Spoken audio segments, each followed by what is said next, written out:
दोस्तों, हाल ही में हुई घटनाओं से ये तो साफ समझा जा सकता है कि वर्ल्ड लेवल पर भारत की क्या स्थिति है। किसी भी मुद्दे पर भारत अपनी राय बेखौफ और निडर होकर रखता है। वही भारत ट्रेड के लिए बहुत बड़ा मार्केट है, इसीलिए दुनिया भर के देश भारत से ट्रेड करना चाहते हैं। लेकिन इनको लगता है कि भारत के साथ चालाकी भी करेंगे और अच्छे भी बने रहेंगे।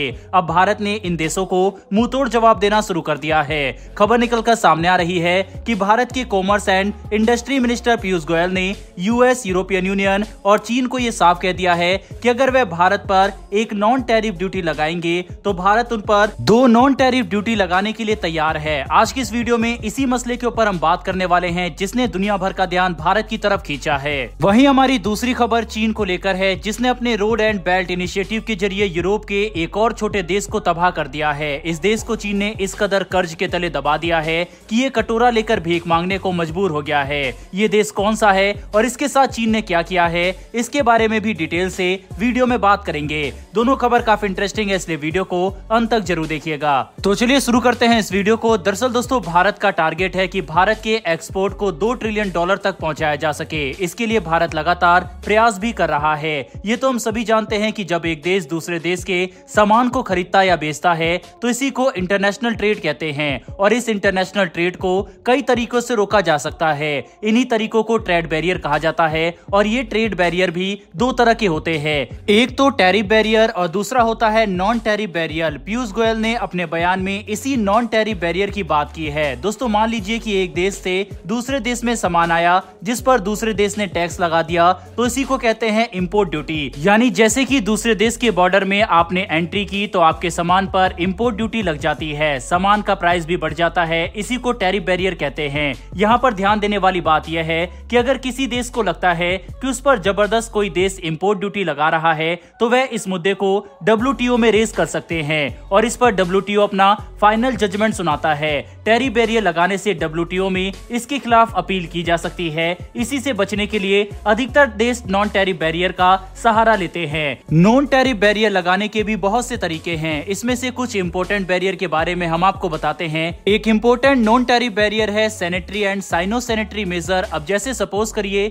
हम अपने किसी एग्रीकल्चर प्रोडक्ट को किसी देश को एक्सपोर्ट कर रहे हैं और ये देश कहे कि आपके प्रोडक्ट में कीड़े लगे हुए हैं जो हमारे एग्रीकल्चर को नष्ट कर सकते हैं, तो इस तरह के प्लांट प्रोड्यूस को रोक दिया जाता है। ये सैनिटरी एंड साइनो सैनिटरी मेजर चिकन से लेकर प्लांट पौधों सभी एग्रीकल्चर प्रोडक्ट पर इम्प्लीमेंट होता है। इसके अलावा एक और इम्पोर्टेंट बैरियर है technical barrier. Technical barrier to trade, इसको भी कई देश भारत के खिलाफ यूज करते हैं। इसी तरह बहुत सारे नॉन टैरिफ बैरियर है जिनको यूज करके एक देश दूसरे देश के लिए रुकावट पैदा करते हैं। कई देश भारत के खिलाफ बहुत सारे नॉन टैरिफ बैरियर्स इसी तरह से लगा रहे हैं, जिसकी वजह से भारत को बहुत नुकसान होता है। चीन भारत को फूड प्रोडक्ट और फार्मा प्रोडक्ट पर नॉन टैरिफ बैरियर लगाता है, तो अमेरिका भी भारत पर इसी तरह से नॉन टैरिफ बैरियर इंपोज करता है। इसके अलावा यूरोपियन यूनियन भारत के केमिकल्स, आयुर्वेदिक ड्रग्स आदि पर नॉन टैरिफ बैरियर्स लगाते हैं। अब दोस्तों, इसी से परेशान होकर भारत ने सीधे इन देशों को और यूरोपियन यूनियन को धमकी दी है कि अगर आप हमारे ऊपर इस तरह से नॉन टैरिफ बैरियर लगाते हैं तो हम भी आप पर डबल नॉन टैरिफ बैरियर लगाएंगे, और इसे भारत की एक काफी बड़ी चेतावनी इन देशों के लिए माना जा रहा है।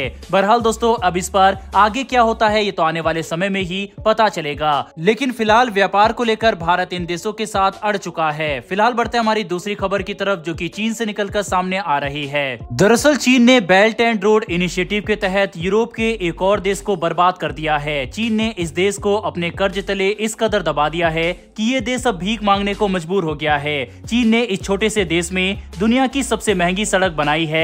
ये सड़क बहुत छोटी है, लेकिन इसका टोल टैक्स बहुत ज्यादा है। ऐसे में लोग इस सड़क से बचने में ही भलाई समझते हैं। दरअसल जिस देश की हम बात कर रहे हैं ये यूरोप में बाल्कन का देश मोंटेनेग्रो है। ये देश अपनी ब्यूटी के लिए बहुत फेमस है। चीन ने मोंटेनेग्रो को भारी मात्रा में कर्ज दिया और इस कर्ज का यूज करके ऐसे प्रोजेक्ट बनाए जो कि मोंटेनेग्रो के लिए एकदम यूजलेस थे। एक दशक पहले चीन के एक्सपोर्ट इंपोर्ट बैंक ने लगभग $1 अरब के बेल्ट एंड रोड इनिशिएटिव कर्ज के तहत मोंटेनेग्रो को एक सपना दिखाया था।